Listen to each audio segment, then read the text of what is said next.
He wasn't just her husband. He was her quiet protector, her lifelong ally, the man who built their world brick by brick. So when she looked him in the eye and said, "You're overreacting," it was a moment, that's all. He didn't yell. He didn't cry. He simply smiled and began dismantling everything she ever thought she owned. Before we begin, please like this video and subscribe Relation Tales. We're grateful for each and every one of you. Let us know where in the world you're tuning in from.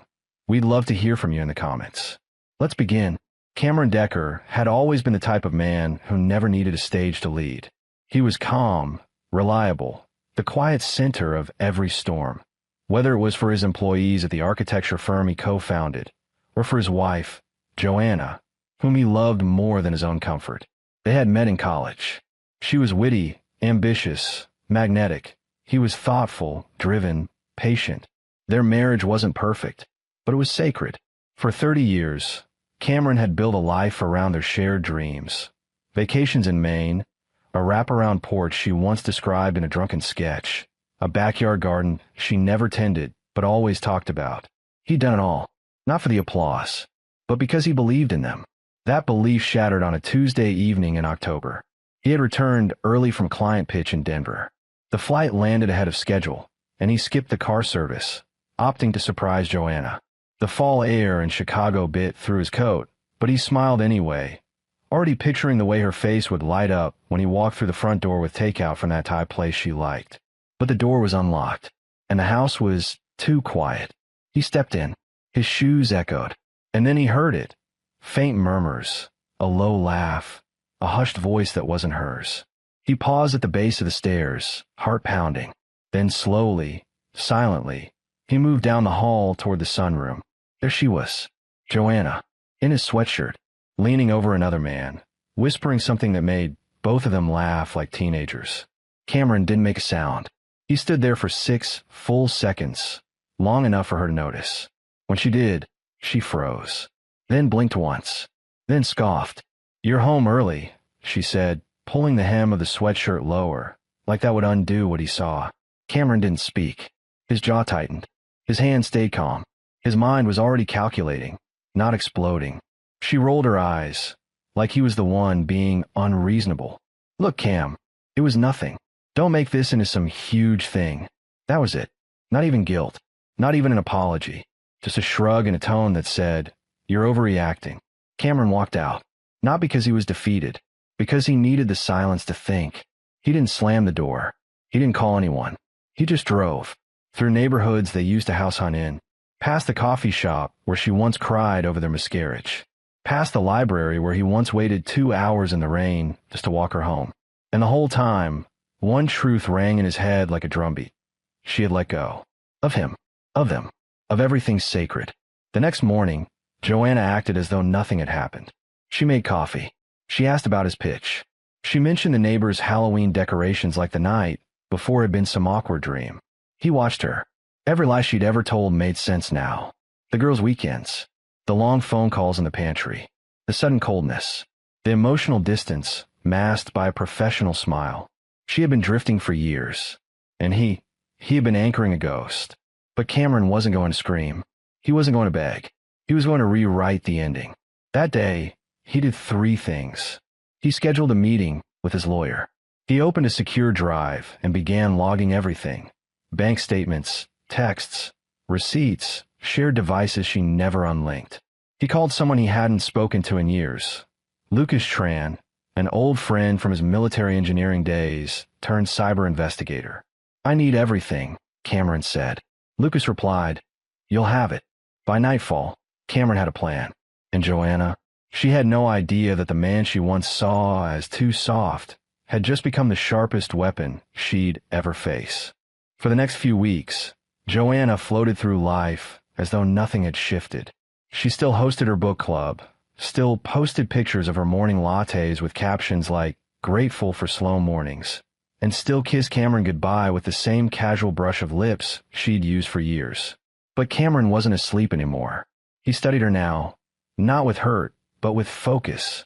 The kind of focus he used to design earthquake-proof foundations in high-risk zones. He memorized patterns. She left for Pilates at 9:10 a.m. sharp. Grocery runs every Thursday. She always used the same burner number for calls she thought he didn't know about. She'd switched to cash for odd expenses. She was careful, but not careful enough.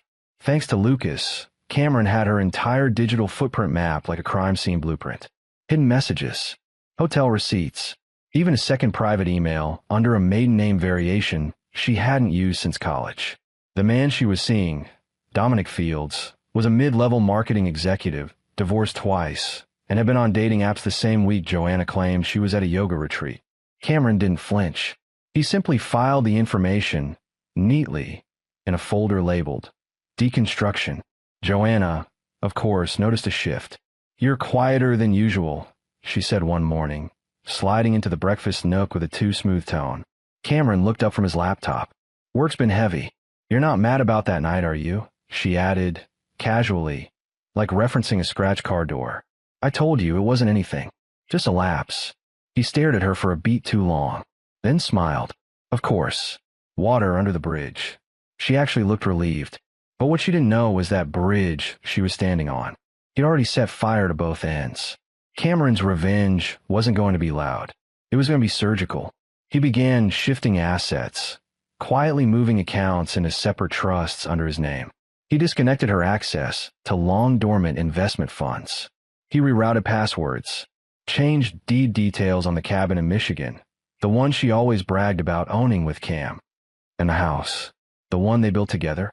Technically, his, titled solely under his business for liability reasons, something she never read the paperwork on. On the surface, he remained the same. He bought her the soy candles she liked. He joined her for Sunday brunch with their old couple friends. He even laughed when she showed him a meme she found on Pinterest. But every day, he was cutting a little more string. Every night, he backed up more data. Every week, he pulled another thread from the fabric of the life she thought was unshakable. One afternoon, Cameron visited a small law firm downtown, one he'd quietly retained months before. He handed over 2 folders. The divorce packet, the scandal file. "I want both ready, but I won't press the button yet," he said. "Waiting for the perfect moment?" the lawyer asked. Cameron nodded. "No, I'm waiting for her to think she's won." That moment came sooner than expected. Joanna began acting emboldened, bolder in her tone, looser with her remarks. She even suggested separate vacations, throwing in phrases like, "We've evolved into more of a partnership than a romance, haven't we?" Cameron smiled. "Maybe we have." She beamed. She believed she was regaining control, and in her mind, she had successfully reshaped the narrative. She was misunderstood. He was emotionally distant. They were just growing apart. She even began testing the waters socially, letting whispers slip about how she and Cameron were consciously uncoupling on friendly terms. But the truth? Cameron was preparing for total detachment, legally, financially, socially, and emotionally. The final trigger came the night he overheard her on a call, laughing, flirtatious, telling Dominic that she could finally breathe again and that Cameron was never really passionate, just comfortable. That one word broke something in him. Comfortable. He had given her loyalty, devotion, protection, and she reduced it to comfort. It was time. That night, he wrote a letter. Not angry, not vengeful, just cold and clear. He didn't give it to her. He saved it for the day he'd need to leave it on the kitchen counter, when everything came crashing down. The invitation came on a Tuesday. A sleek white envelope with gold trim, handwritten with Joanna's elegant loops. "Join us to celebrate 30 years of marriage, Cameron and Joanna." She planned it herself. A ballroom event, catered dinner, a live band, and over 80 guests. The announcement alone made her glow with satisfaction, like she'd won a silent war and was now parading the trophy. Cameron played along. He smiled, helped pick the menu, and even suggested the jazz trio for cocktail hour. In private, he forwarded all final confirmations to his lawyer. This would be her night. And also, her reckoning. Joanna spent the week obsessing over her outfit, talking to vendors, and telling anyone who'd listen how grateful she was for a husband who was so forgiving, so mature. Dominic? Long gone. She'd phase him out once she sensed Cameron had stopped fighting. In her mind, she had maintained her image, preserved the marriage, and regained balance. She had cheated, yes, But now she was back on track, respected again. Cameron had moved on, and she was safe. She had no idea how wrong she was. The night arrived. Guests filled the ballroom at the Lakeshore Club in Chicago. Joanna glided through the room in a backless champagne-colored gown, flashing smiles and cheek kisses. Cameron looked dashing in a tailored navy suit, calm and collected. Champagne flutes clinked. Photos were taken. Toast began. Joanna took the mic first. 30 years, she said with a breathless laugh. It hasn't always been perfect. What marriage is.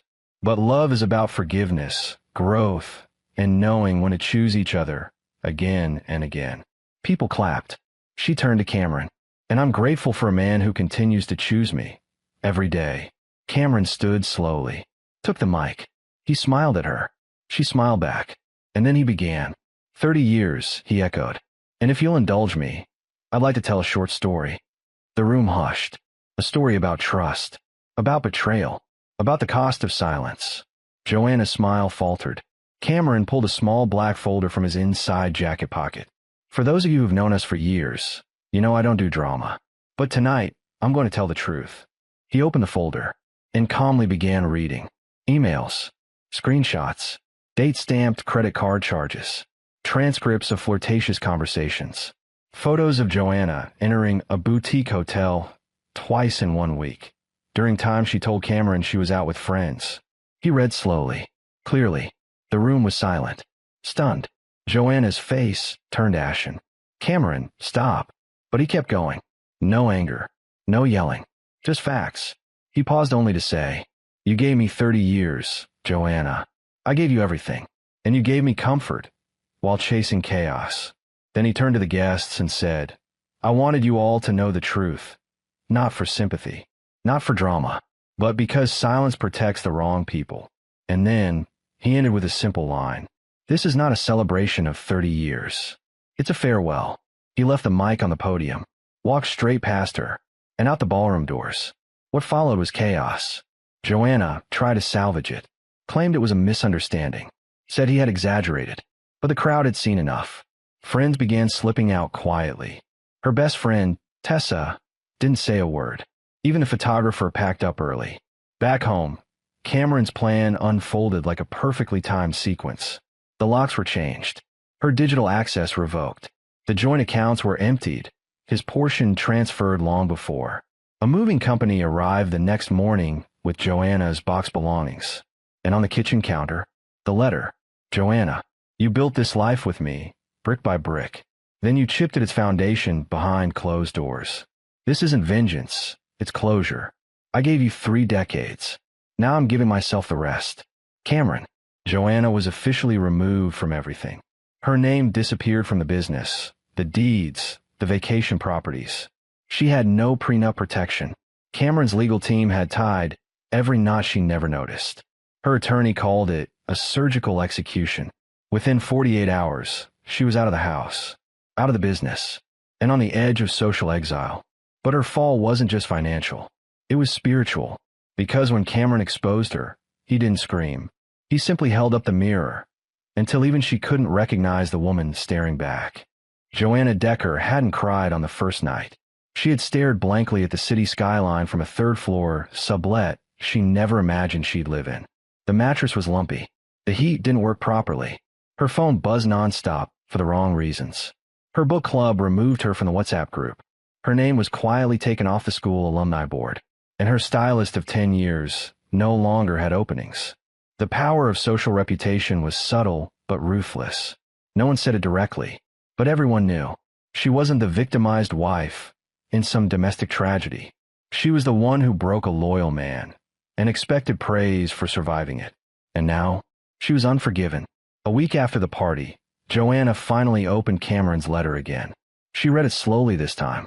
The phrasing struck her. You chipped at its foundation. The metaphor wasn't lost on her. She had married an architect, a man who understood how to build things that lasted. And in the end, it was her who tore it all down, one secret at a time. But what stung the most? He never raised his voice, never slandered her publicly.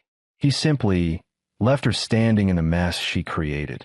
Meanwhile, Cameron was rebuilding, not with another woman, not with a vengeance tour, He returned to his life with intention. He started waking early, running along Lakeshore Drive. He joined a veteran-led mentorship program for at-risk youth. He reconnected with his brother in Washington and planned a road trip through Oregon with Ashley. Ashley, who had texted him the night of the party. "I've never been prouder of you. Mom, I don't even know who she is anymore." Cameron replied, "She's someone I loved, and someone I let go." Emotionally, he was healing, piece by piece, but he didn't ignore the grief.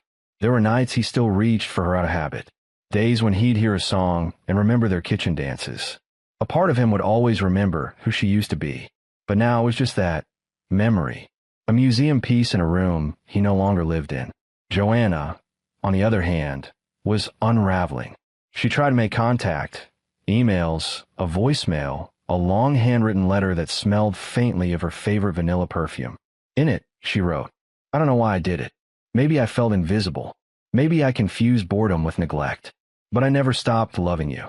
Cameron read it once, folded it, and slid it into a drawer labeled past. He didn't need to respond, because Joanna's life was already the reply.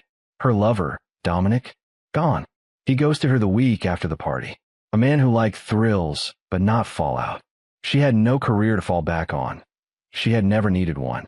No close friends left. They were Cameron's friends, and loyalty runs deeper than gossip. And worst of all, Ashley didn't return her calls. 3 months later, Joanna found herself in a therapist's office. "I used to think I had everything," she admitted, clutching a tissue.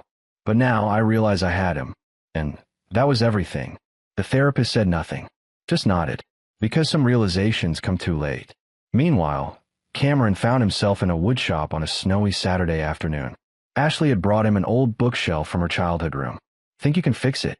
He ran his hand across the splintered edge. "I don't fix. I rebuild." She smiled. "That's what you did with your life." That night, he sat by the fire with a mug of coffee and a dog-eared copy of East of Eden, a book Joanna once gifted him. He thought of her, not with hate, not with longing, but with acceptance. He had loved her. She had betrayed him, and he had given her the most complete answer a man like him could give. A life without him in it. Winter faded into spring. By now, most of the city had forgotten the elegant disaster that was Joanna Decker's public undoing. New scandals replaced old ones, and cocktail conversations moved on. But the people that mattered, those close to the Deckers for decades, they remembered. Not because of how it ended, but because of how Cameron ended it. No scenes, no vengeance, just a man walking away with dignity and taking her power with him. Joanna had downsized again. A one-bedroom apartment in a dull beige complex near the interstate. She volunteered in nonprofit once a week, mostly for distraction. The woman who once chose scented candles based on season and mood now lit whatever was on clearance. But it wasn't the money she mourned. It was the respect. The self-image she had once curated so carefully shattered. Her old friends ghosted her. The new ones didn't trust her.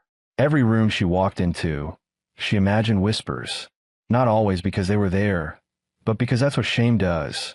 Her therapist had told her, "You can rebuild a life, but you can't erase what it cost." She understood that now. Cameron, on the other hand, had never been more grounded.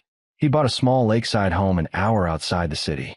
Nothing extravagant, just peace.